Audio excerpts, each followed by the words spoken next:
2008 سے 10 روزہ فہم دین کورس شروع ہوا تو آج یہ تیسرا کورس اپنی منزلیں طے کر رہا ہے۔ ہم نے یہ طے کیا تھا کہ اس کورس کے اندر کبیرہ گناہوں اور ان کے اثرات بد پر گفتگو کریں گے، کیونکہ ان کی تعداد بہت ساری ہے۔ حضرت عبداللہ ابن عباس رضی اللہ تعالی عنہ 7 گناہوں کو کبیرہ گناہ کہتے ہیں۔ شیخ الاسلام العلائی علیہ رحمہ 25 گناہوں کو کبیرہ قرار دیتے ہیں۔ امام ذہبی نے 70 گناہ گنوائے ہیں اور کہا کہ یہ کبیرہ ہیں۔ ابن حجر نے الزواجر کے اندر 700 سے زیادہ گناہوں کا تذکرہ کیا اور کہا کہ یہ کبیرہ ہیں۔ بعض علماء نے کہا کوئی گناہ چھوٹا نہیں، جس سے رب ناراض ہو جائے وہ بڑا ہی ہے۔ ایک دوسرے کی مناسبت سے چھوٹے بڑے ہیں، ورنہ ہر گناہ بڑا ہے۔ بعض نے کہا کہ کوئی کبیرہ کبیرہ نہیں رہتا اگر توبہ کر لو، اور کوئی صغیرہ صغیرہ نہیں رہتا اگر اس کو بار بار کیا جائے، وہ صغیرہ نہیں رہتا کبیرہ بن جاتا ہے۔ تو ممکن نہیں تھا کہ کسی ایک پروگرام میں ان سب گناہوں کی تفصیلات کو بیان کرنا، تو کچھ گناہوں کا تذکرہ، کبائر کا تذکرہ 2008 کے 10 روزہ کورس میں آپ کے سامنے رکھا تھا، اور وہ حضور نے فرمایا 7 ہلاک کر دینے والی چیزوں سے بچو، اور ان 7 گناہوں اور ان سے بچنے کی تدابیر اور ان کے اثرات بد پر گفتگو آپ 2008 کے تربیتی کورس کی اس موضوع پر سی ڈی خریدیں تو اس کے اندر وہ 7 گناہوں پر گفتگو موجود ہوگی۔ پچھلے سال بھی اسی عنوان کے ساتھ کچھ گناہوں کا تذکرہ آیا اور اس پہ گفتگو ہوئی، اور آج بھی میں 5 کبیرہ گناہوں پر تفصیل سے تو نہیں، اجمال اور کچھ تفصیل سے گفتگو کروں گا۔ اللہ تعالیٰ میری زبان پہ حق جاری فرمائے اور مجھے اور آپ سب کو عمل کرنے کی توفیق دے۔ یہ ہمارا جو پروگرام منعقد ہوتا ہے، نہ تو اپنا علم منوانا مقصود ہوتا ہے اور نہ ہی کانوں کی لذت اس پروگرام کی غرض ہے۔ میں اور آپ سب ماہ سیام کے عشرۂ اول کی حسین صبحوں کے دامن سے چھنتا ہوا نور حاصل کر کے اپنے رب سے عرض گزار ہوتے ہیں، اے اللہ ہمارے من ستھرے کر دے۔ تو آج بھی ہم اسی مقصد کو لیے یہاں حاضر ہیں، دور و نزدیک سے آپ لوگ تشریف لائے۔ اللہ آپ سب کو جزائے جزیل عطا فرمائے۔ ان کبیرہ گناہوں میں سے ایک بہت بڑا گناہ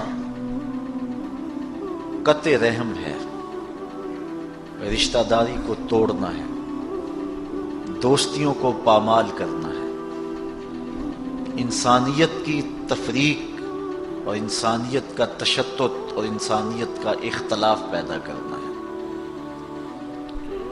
ایک روایت میں آتا ہے کہ جب شب قدر یا لیلۃ البرات آتی ہے تو سارے گناہ گاروں کو جہنم کی آگ سے آزاد کیا جاتا ہے، لیکن جو قاطع رحم ہے وہ اس دن اللہ کی رحمت سے محروم رہتا ہے۔ اللہ تعالیٰ نے ہمیں صلہ رحمی کا حکم دیا ہے۔ سورہ نساء کی پہلی آیت تلاوت کریں تو یہ حکم وہاں موجود ہے، واتقوا اللہ الذی تساءلون بہ والارحام۔ اللہ تعالیٰ اس کے بارے میں ہم سے پوچھے گا۔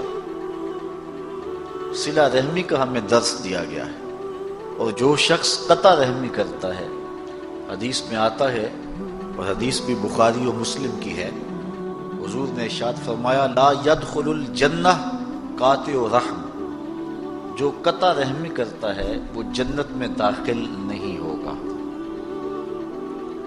اور آقا کریم علیہ السلام کا ایک فرمان جو کہ متفق علیہ ہے، بخاری مسلم دونوں میں موجود ہے، حضور نے ارشاد فرمایا من کان یؤمن باللہ والیوم الآخر فلیصل رحمہ، جو کوئی اللہ اور پچھلے دن پر ایمان رکھتا ہے تو وہ صلہ رحمی کرے، وہ رشتہ داریوں کو توڑے نہ بلکہ رشتوں کو جوڑ کر کے رکھے۔ حضرت عبداللہ ابن سلام جب حضور کی خدمت میں حاضر ہوئے تھے، آئے تو وہ مناظرہ کرنے تھے، لیکن حضور کے پاس جب بیٹھے تو حضور اسی عنوان سے گفتگو کر رہے تھے کہ جو تم سے تعلق توڑے تم اس سے تعلق جوڑو، اور جو تمہیں محروم رکھے تم اس کی جھولیاں بھر دو۔ تو وہ آئے تھے مناظرہ کرنے کے لیے، یہودیوں کے بہت بڑے عالم تھے، لیکن حضور کے یہ حکمت برے جملے ان کے دل میں اتر گئے، اور پھر وہ حضور کو دیکھتے رہ گئے۔ تھوڑی دیر کے بعد آقا کریم نے فرمایا عبداللہ ابن سلام آؤ، کدھر آئے ہو؟ کہا حضور میں آپ کا غلام بننے آیا ہوں، تیری تک کے ادامہ میں مرید ہو گئی۔ سب کچھ وار دیا حضور کے قدموں پہ، نچھاور کر دیا، ایمان کی بہاریں نصیب ہو۔ تو یہ لفظ تھے اور یہ اسلام کی تعلیمات ہے، قطع رحمی نہ کرو، صلہ رحمی کرو، دوستیوں کو توڑو نہ جوڑو، ٹوٹے ہوئوں کو جوڑو، شکستہ دلوں کو طمانیت، سکون اور آرام دینے کی کوشش کرو، رشتہ داریوں کے تعلق کو پختہ سے پختہ تر کرو، خون اور دودھ کے رشتوں کا لحاظ رکھو۔ یہ اسلام کا مزاج ہے، یہ اسلام کا دیا ہوا دین ہے۔ حضور نبی رحمت صلی اللہ علیہ وسلم نے ارشاد فرمایا من احب ان یبسط له فی رزقہ وینسع له فی اثرہ فلیصل رحمہ، جو شخص یہ چاہتا ہے کہ میرے رزق میں برکت ہو اور میری عمر لمبی ہو، وہ صلہ رحمی کیا کرے۔ صلہ رحمی کرنے سے عمر میں بھی برکت ہوتی ہے اور رزق میں بھی برکت ہوتی ہے۔ اور جو شخص قطع رحمی کرتا ہے وہ اس بات پہ غور کرے کہ یہ کتنا بڑا جرم ہے۔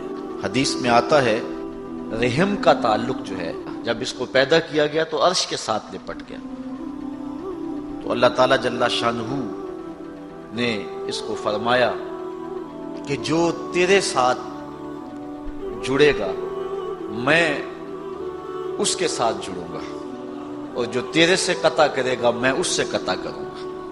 تو صلہ رحمی کرنے والا اللہ کی خاص رحمتوں کا حقدار ہوتا ہے۔ اور اللہ تعالیٰ جل شانہ نے وہ لوگوں کا تذکرہ کیا والذین ینقضون عہد اللہ من بعد میثاقہ ویقطعون ما امر اللہ ان یوصل ویفسدون فی الارض اولئک لہم اللعنۃ ولہم سوء الدار۔ اللہ تعالیٰ نے ان لوگوں کو اپنی لعنت کا حقدار بنایا ہے جو قطع رحمی کرتے ہیں اور صلہ رحمی کو پامال کرتے ہیں۔